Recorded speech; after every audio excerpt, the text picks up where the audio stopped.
So, welcome, Nikki. It's so lovely to have you on our podcast, Changing the Game. It's great to be here in New York with you as well. It's funny that we both meet on different sides of the Which I Atlantic. love, I love yeah. that. So, as we were just talking about, this is a new podcast for us dedicated to sharing like human stories of female leaders like yourself in recruitment, founders, CEOs, and people that have made it to the top of their game. And our goal here is just to talk about your personal and professional journey, Yeah. to talk a little bit about the personal resilience, the values, and the mindset that it takes to succeed.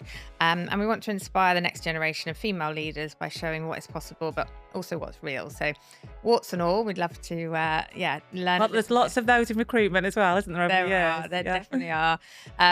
So yeah, do you want to just start by giving us a little bit of background about how you got into recruitment way back when? Yeah. Obviously, you're the managing director of a very successful recruitment business now. But yeah, do you want to just take us a bit further back and Yeah, take you back in time. take us Yeah. back in So time? after university, I joined a very large retail company based in London. Okay. And it was through at the time, the Milk Round, and it was a graduate management trainee scheme that I joined and absolutely loved it. Did that for 3 years, really enjoyed it, became quite senior in the organization.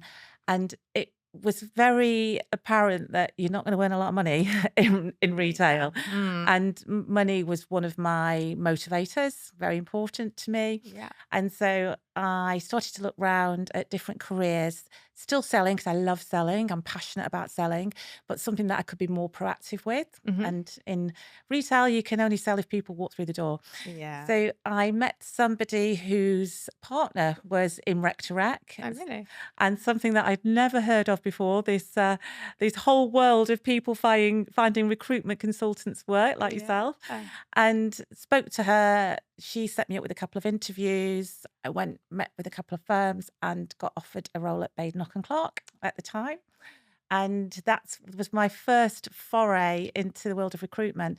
And In London, it was based in in London. London, Yeah. yeah. I was based in London at the time as well, but it was really interesting for me because I was quite senior in the role in retail, Mm. and I had to come back to being a consultant to learn from the ground up. Okay. So that was interesting for me to take a big step back, knowing that this would also help me in the future take a step forward.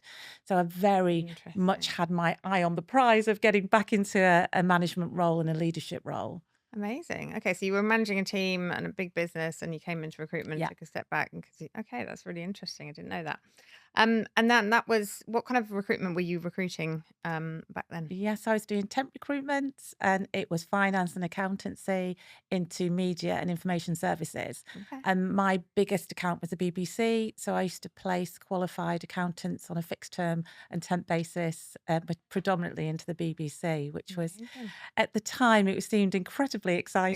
Exciting corporation, yeah, Yeah. absolutely. We also worked with MTV as well. So we used to get invited to lots of different MTV events. That's So cool. yeah, it was a interesting time, and it was back in the days when you started at 8 a.m. and you worked till 8 p.m. and your desk was your where you were absolutely grounded, Yeah. and one person would go out and get lunch for everybody, and Right. that would no breaks, Nobody left. no one left. Yeah. Oh my god. Very different now, isn't It it? is. It's very different. And then how did you kind of get into more of a leadership role? How did that develop? I was very focused on getting back into a leadership role. It was something that I knew I wanted to do again. I'd enjoyed being a leader in my previous life. Mhm. And I definitely learned baptism by fire in a management capacity because previously I'd managed quite a lot of older people than me. At the time I was Yeah. 23, 24, and had my management badge. So I knew I could manage. And yeah, you soon learn the hard way, don't you? So it's very clear from when I joined at Baden and Clark and with my manager that I wanted to grow my career again.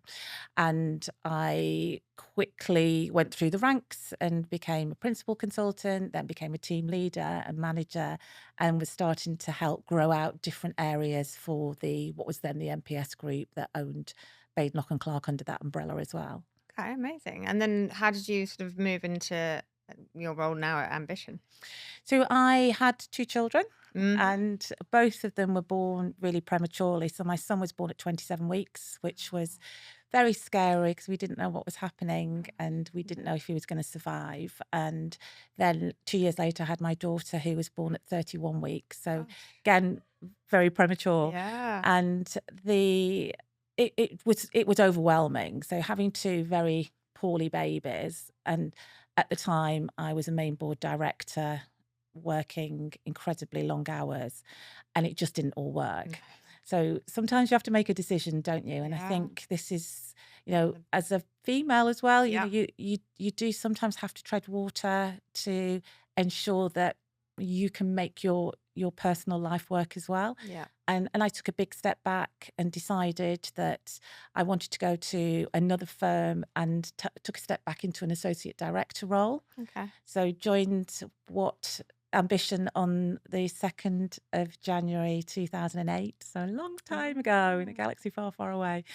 And then obviously the global financial crisis happened, Yep. and the bottom fell out of the world. So that was an interesting period of time. I bet. Yeah. And were you managing a team at that point? I was actually starting to build a team out for them in the interim world, but we had to do a restructure pretty quickly when everything started to change. So then I took over managing what was then our commerce and industry division at Ambition. Okay. And meanwhile, having two small babies at the same time. So you didn't stop work. I mean, obviously you had maternity leave, but you Yeah, didn't stop working, didn't take time out generally. No, you just no, juggled everything. yeah. Incredible. Drop lots of balls. Drop lots of balls. Yeah. Yeah, we can't do everything.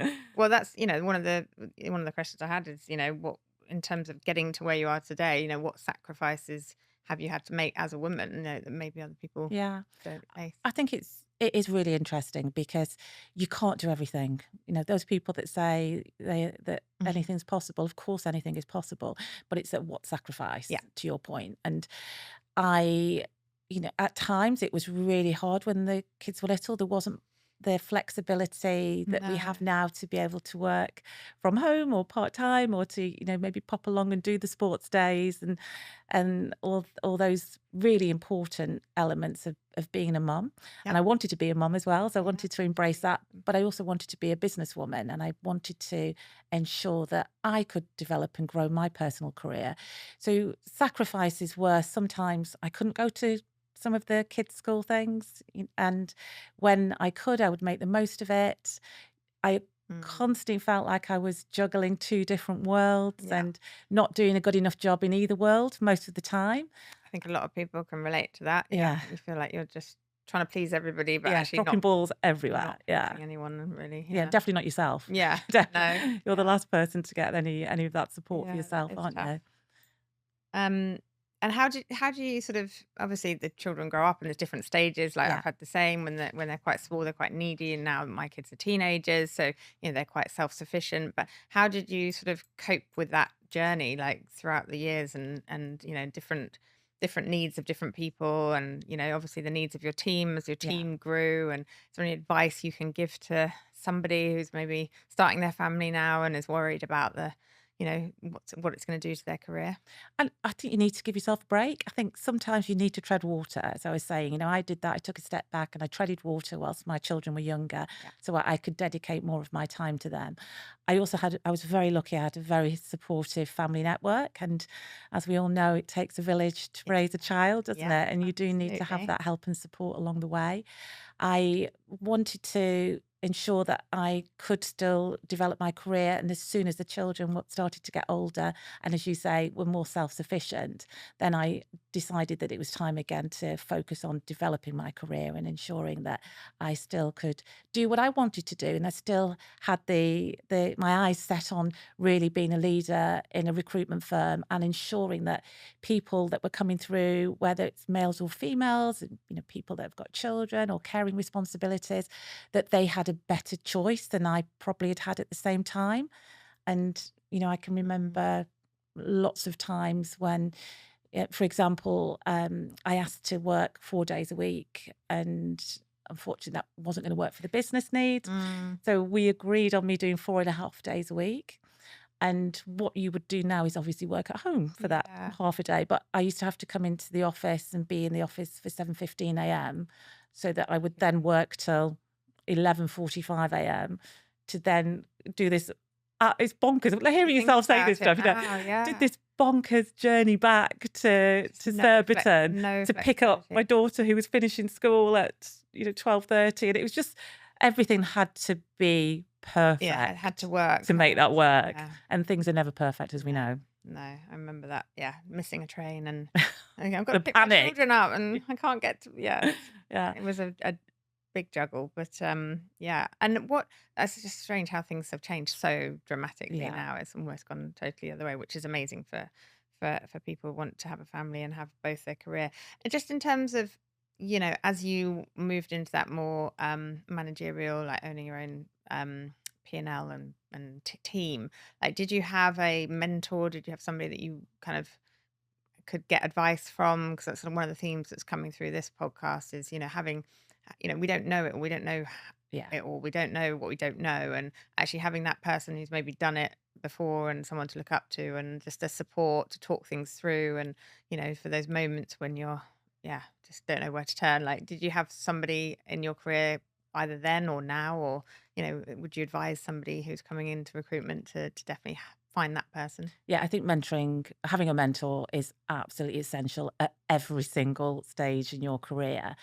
I was lucky that I had a really strong working relationship with Nick Waterworth, who's the founder and owner of Ambition. It's based in Sydney, but he spends a lot of time in the UK as well, and in the US, actually, in New York. Okay. And he was very supportive of me and my career throughout. And when we, post Brexit, we decided that we were going to really focus on just having our Ambition UK as a professional services, which is what we do now, Yeah. professional services recruitment firm. And it's something that I'd been building up since the 5-10 years previous to that. It was a lot of work that was going on behind the scenes. And so we decided this was going to be our massive focus. And I remember talking to Nick about how we were going to make that work. And then when we decided this is it, we're pushing the button, we're walking away from the other elements that we were also known for.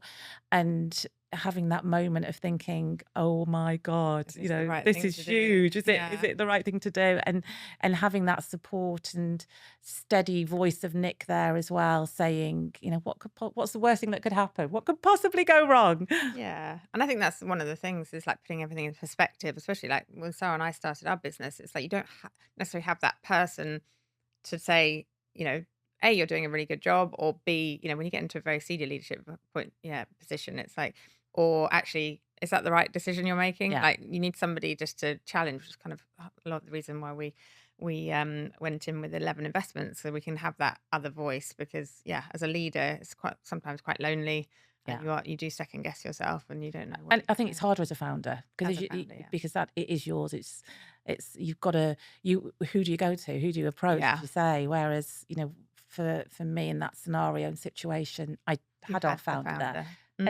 And Mm.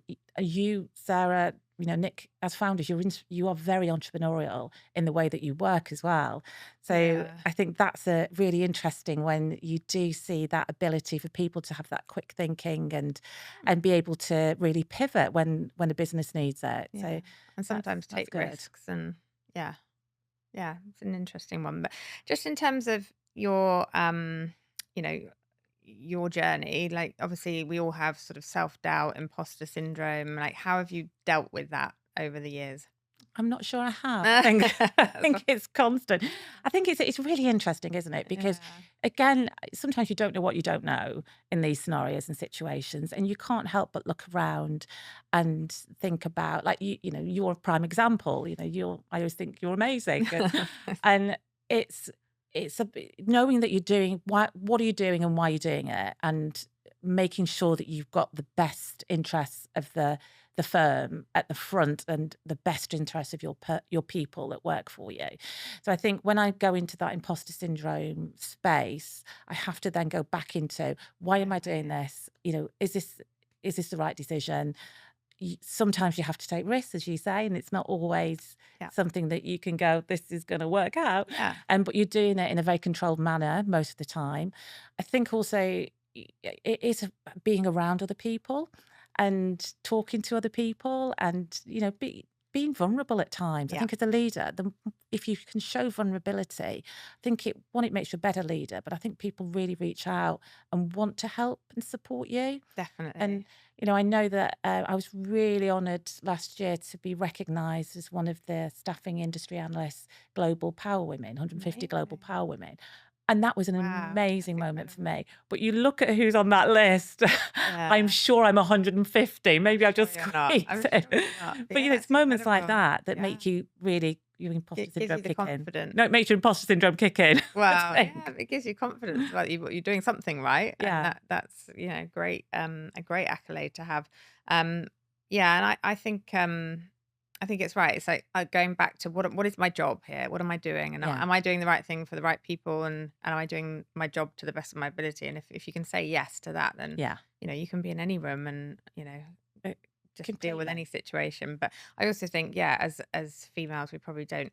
Sometimes we don't speak up as much as we should, and we're a bit scared of making a fool of ourselves or saying something wrong. But I think all the strong female leaders that I know, that they just sort of own it, and Yeah, like you say, be a bit vulnerable and make mistakes. But I do think recruitment as well is a industry that shares a lot of information and does support each other, especially, I don't know, in a female capacity. I think, people like to talk and people like to share experiences. So I do think recruitment is a good, does have its support network. yeah. As I'd agree with you. well. And I think it's interesting as well, isn't it? That you look at our industry and you look at some of the people that have become incredibly successful, and majority of recruiters are female. Yeah, Yeah. over 50% of recruiters are female. Yeah. Yet you look at the recruitment leaders, and again, we don't necessarily have the balance there yet that we need to have. So it's really looking at why are people dropping out and going Mm, more towards maybe a consulting route, which is fantastic as well. If you're a big biller, bloody hell, do it. Go yeah. and be the best biller that you could possibly be. But I do think it's about creating a safe space for people, as you say, to make mistakes and also to try things. You can try Yeah. managing, try mentoring, try getting involved in also different things in the office, and that could open up different career paths for you as well. So it's being open to that, isn't it? It's so Yeah. important, and giving people a voice. To your point, we really have to create a safe place. And I talk a lot about psychological safety in the workplace. Okay. And I think it's really important that we do have this element of allowing people to make mistakes. And of course, you don't want to keep making the Mm. same mistake over and No. over again. But we thankfully we're not in life and death situations in our jobs. So Exactly. We're not let's saying let's that. let people learn and develop. Is that something that's important to your leadership style then, that creating that safe space? And, how would you say what is your leadership style? Yeah, I would say definitely. I'd like to think it's empowering. I'd like to think that it's collaborative as well. It's something that I really do appreciate what people have got to say, and people have got. I'm surrounded by some amazing people who are a lot better than me, Yeah. who make me look good. Yeah. So that's the key, isn't it? And giving these Yeah. people a voice, but also enabling them and allowing them to come through and take on responsibility and roles, and creating the next generation of leaders as well, which is really important to me. Very important. And you talked a lot about sort of self-doubt and imposter syndrome, but like you take on a lot, like as a leader. You now working in the US, so you're spending a lot of time on a plane coming back and forth and away from your family, and that must have take its toll. Like, how do you sort of look after yourself? How do you deal with burnout, all that sort of thing? So I run a lot. Great. Yeah, I don't know if I'm running away or running to something. I don't know. I love exercise. I think that for me is a de-stressor, and it's a way of enabling me to look after myself Yeah. is by doing that. I've got type 1 diabetes, and I've been diabetic for golly 30 years now. It's a Wow. long time. And so that does add some different Complexity. complexities and, Yeah. and complications in how I do need to look after myself. But I can recognize when I'm coming to burnout, and I Mm. do need to hibernate a little bit and rebuild myself and make sure that I'm surrounded by my friends and family, and get you've got to get goodness from somewhere. I think you've got to feed yourself, haven't Yeah. you, with good people. And seeing what we're doing, particularly what we're doing in New York at the moment, and what the team's doing, that feeds me, that makes me feel good. Gives you And energy. yeah, so it does, it regenerates you almost, Yeah. doesn't it? I think yeah, it absolutely does, and that's why I love coming here. I love charging around. But you also, you can just probably not even recognize it yourself that you're at Yeah, that stage of, overwhelm or burnout. Like I've had it a lot in the last sort of 5 years running my own business. And I think it's just maybe for me, it's more like just admitting that actually you can't do it all yeah, you can't do sometimes. it all. Yeah, And you need to go, like you say, go into hibernation, say no to things, set boundaries. yeah, People on this podcast have talked about, blocking time out in the diary. I'm not available. I've even, don't tell my team, but I've even just booked days off to actually just catch up with things, still working, but I just yeah. can't have any more noise and people contacting Yeah, me. So I've actually, no more. no, so it's just like knowing what you need for yourself Yeah, and your when you own need it. mental health and when you need it. Yeah, But also, yeah, the main one is just admitting that, maybe it's too much and need to take some time off. I actually was lucky enough to take 3 weeks off at the end of 2024, 2023, one of the years, because it was a long year, and I just decided that actually I need to spend some time with my family and put them first, because I do oh, think it's fabulous. constant, yeah, this kind of constant juggle between giving yourself to work and giving yourself to your family. So Yeah. And sometimes how did you feel after it? I Did it felt was that brilliant. enough? Yeah. Yeah, it was enough. It was 3 weeks, and it was in December, so it was quite a nice time. And just booked a holiday to Barbados with my Oh, daughter, and yeah, gorgeous. it was crazy. It was the first time in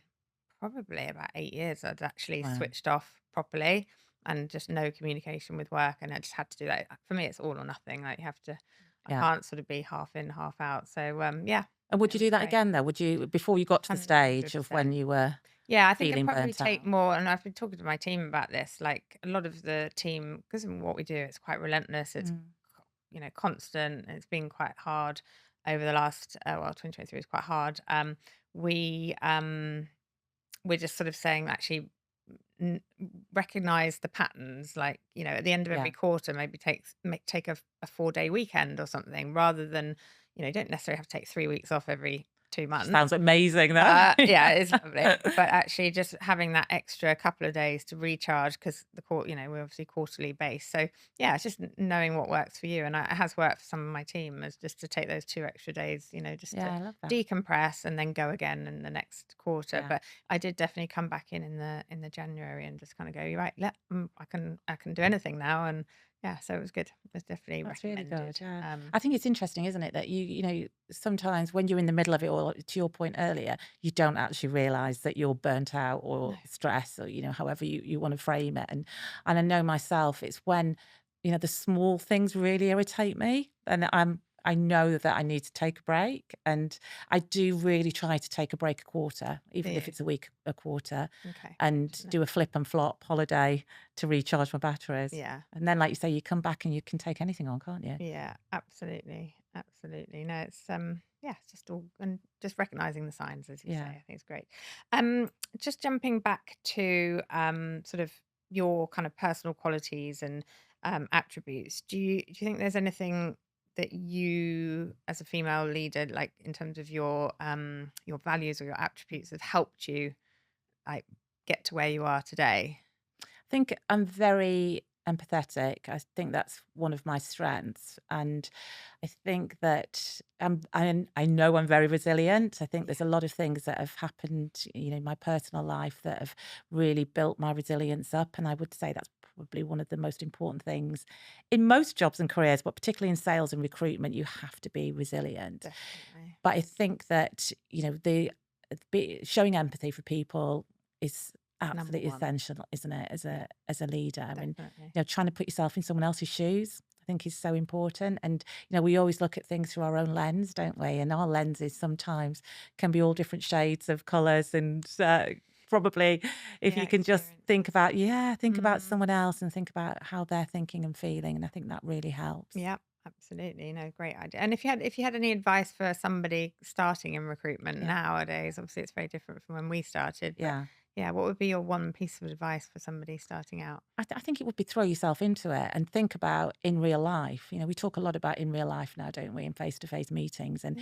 Yeah. build relationships with people. Go out there and talk to people and meet people, and that creates just this wonderful world of the reason why we do recruitment as well. It's about people, Yeah. and we work in a people industry, and people these days, I think it's really difficult for a lot of younger people coming through, particularly people that maybe graduated or started During working in COVID. COVID, Yeah, because absolutely. their lives and their experiences are so different.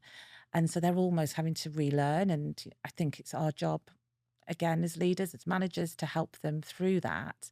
But I would definitely say just build relationships, talk to people, meet people. Yeah, brilliant. I totally agree with that. And just in terms of your sort of in the future or now, like what does success mean to you in terms of work life and and have you got that balance? And What is the balance I then? You tell me. know. Have you got that Well, it's balance? probably doing what we've just said, taking the time off, spending the Yeah. time, with your family, admitting, yeah, I don't know. Yeah, Like, I think that, success for me is making America work, yeah, getting the yeah, US up and running. And we're doing some amazing things over here. The team's really strong. Your team have helped our team thank recruit as you. well. Yes, So that's great. And, success for me would be the team being fully up and operational and in doing different areas of recruitment. Because at the moment we do legal, marketing and business development into law firms, but to grow to mirror what we do in our UK business and professional services and to see future leaders coming through. I mean, there's nothing more exciting, yeah, is there, that when you see somebody that started with you however many moons ago yeah. and seeing their career trajectory and growth and their personal development. And I think that Give them that for me is opportunity. success is around people and what they're doing. Yeah. Have you? But the work-life balance, no, I definitely haven't Don't got think that right. anybody's cracked that yet. No, one day. No, one day. Just in terms of the US business and like if you've grown a business in the UK and now in the US, what are the different sort of challenges? What's the difference in the businesses and yeah, have you done them different? Have you managed them differently? Yeah. Well, again, I think just because we speak the same language, the culture is extremes, isn't it? Yeah, And, I think that yeah. has been the biggest eye opener for Hmm. me.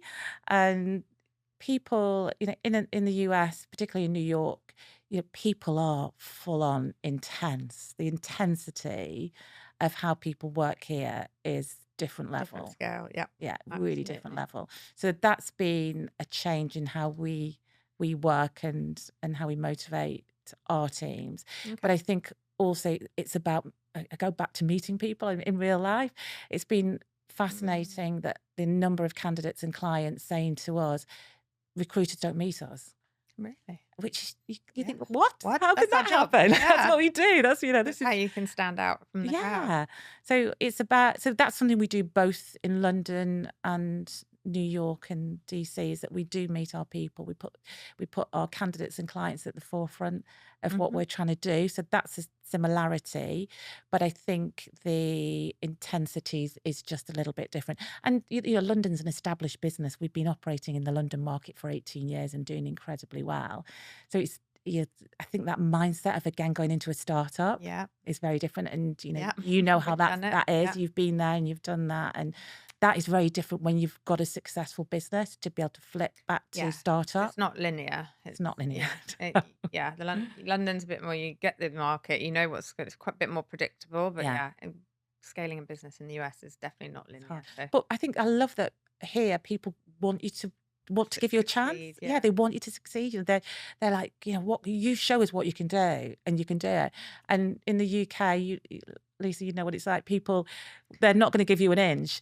And then, 2, 3, 4, 5, 6 years down the line, They you actually might. break into it, you make Yeah. your relationship, and then you are sticky. That's there for a long period of time, Yeah. isn't it? I think almost in the UK, it's a bit fatigue, especially in our world, like phoning people out, they're like, oh, I don't want to talk to another rectorate. Like, Yeah. just no. But here, it's like, there's a bit of an education to be done here in terms of, especially what we do. It's like, Yeah. when we first got here, people were a bit like, sorry, you want me to work for you? It's like, no, no, no, I've got a client that would like to hire you. Anyway, so yeah, it's a real education to be done. And then, yeah, like you say, the people are interested in you and what you're doing Yeah. and educating themselves as well. So yeah, I think it is and also there's different states and different cities. Like I was in Charlotte yesterday, totally different to New Hugely York. different. Like Yeah. and people were so friendly, so talkative, just gave a lot away. That's Even really good. in New York, everyone's a bit in a hurry, and it's Yeah, quite transactional sometimes. But yeah, so just seeing an hour and a half away on an aeroplane, and it's just it's totally so different different. market. Yeah. So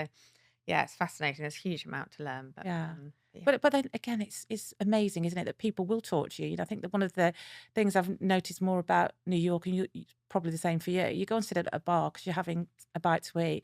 People will people talk to always you. talk to you, Yeah, and then they'll always be trying to help you or connect you with somebody. And the yeah, networking piece, and I think networking is very good here. I think networking's on speed, isn't it, all the time, definitely. which again I love, and I love both UK and here is that now recruitment is a profession. Yeah, We are professional salespeople, and that for me is something again really special. Because when I started in recruitment, when you started in recruitment, people would kind of look down on you, oh, you're a yeah, recruiter. Oh my God, we have to talk to you. yeah. Whereas now we are professionals. Yeah, I think it goes, to your point about networking, like business development has evolved. Like it's not just cold calling. I think that's the easiest way to business develop is just Yeah, to, have a networking event, or, have a get to conversation with have a someone. conversation with Yeah, someone, or link two people that you're maybe not getting anything, obviously a lot of pay it forward in the US, isn't it? You yeah. just link two people and then you get something back from it. So yeah, there's a lot you can be doing that actually gives you energy rather than just sort of cold sort of calling people all day Which long. is no fun for anyone, is It's it? no fun Yeah, for it's all anyone. about building relationships. Yeah, and actually, and that sort of inquisitive nature of the American sort of population. Like when we were even in an Uber yesterday, the Uber driver was like, "What do you girls do?" And like, "Oh, we recruit recruiters." And he was like thinking about it. I was like, "Okay, that's a niche job." And we were like, "Yeah." He's like, "So, what kind of questions do you ask your candidates when you interview them?" And we're like, "Do you actually really want to know this?" But he genuinely did. Yeah, And then we were people are put on the interested. spot there and was like, so my Uber driver's asking what my key killer interview question is for a recruiter. I was like, I this is love a it. different level of conversation to the London Uber drivers that we normally have. Yeah, so yeah, I think it is a land of opportunity, a land Yeah, of I think, and again goes to just being curious. Like I think that, we get you. I think in London everyone's a bit jaded sometimes in recruitment, and yeah, I think here there's a lot more curiosity and yeah, and energy. So yeah. I love that. Be curious is good. yeah, Good advice. absolutely. Well, I have one last quick fire round, if that's Okay, okay, yeah, just to get to you know go. Nikki as a person. So I'm just going to fire off a couple of questions. So, coffee or wine? Wine, Great. Everyone else has been on the fence. They're like, oh, it depends on what time of day. I love the fact you just went wine. wine. Love it. Heels or trainers? Well, if I'm running, I need my trainers on. You do. But heels is just a whole different world. I've got a whole wardrobe of some amazing shoes Yes, that you probably don't that I wear don't very get to wear as often now. often. Excel or whiteboard? Whiteboard, Yeah, great. Night owl or early riser? early riser. Okay. Yeah. Inbox at zero. This is a really good one. Or organized chaos. 0. I cannot cope. If I've got more than 100 emails in my inbox, then that makes me panic. So I have to be on top of it. It's so interesting. Like it's about 50-50 between the Is people that? I've interviewed so What are far. you? What are Oh, you? I'm organized chaos, and Sarah is inbox at zero. Like we are the polar That's why you're opposite of each perfect other. together, Yeah, isn't it? but yeah, she just has anxiety at my inbox. I do I can't try. cope with that. If I'm talking to anyone and we're obviously on our laptops and I'm like, please, I can't look at the amount of emails that you've got in there. What Sarah's like with me.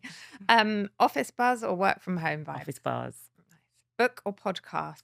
Now this is an interesting one because I love reading. I normally read 2 or 3 books a week. I just Really? absolutely love it. What are you reading at the moment? I'm at the moment I'm reading The Stand, Stephen King, Okay. which is one of my favourite Stephen King books. Nice. And I like to do that every couple of years to bring it back out again.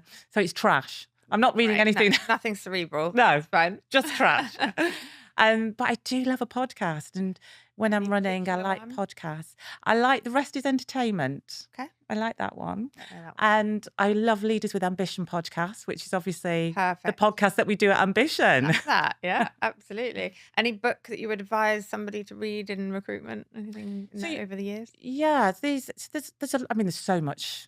so many business books now, Yeah, aren't there? there are. There's a book that actually I'm just reading at the moment. I've just read because it's very suited to the client base that we work with, which is called the Activator Advantage, and mainly focused on business development in law firms with partners, but you can put it into your everyday life, working life at in a recruitment terminology and everything. So that's been really good and very interesting. And again, it's very much about networking. It's about connecting people, which is what we do in our world. We do all day long. Yeah, and I think when if you look at some of the business books, they're quite big and meaty, so you kind of like need little chunks of them. I think you just take a little bit and you go, "Ooh, this is what More for an I'm audio interested book. in." And Audiobooks are good. Yeah. I've seen all those new things that summarize books as well. Look quite interesting. Yeah. You don't have to read the whole thing. Yeah, the cheat sheet. I like The that. cheat sheet. Always a shortcut. Scale fast or build slow? That's very interesting. I think historically I might have been more scale fast, but I think now it's around the relationships. So it's got to be building, I wouldn't say slowly, but it's building in the right way. And legacy or lifestyle? Legacy. Amazing. Nicky, thank you so much for joining us today. It's been amazing talking to you, and I can't wait to see your continued success in America. And have a great rest of your day. Thank you. It's been great talking to you too. Thanks. Look forward to wine later. Yes. Let's go for wine. Quick, now. Thank you very much.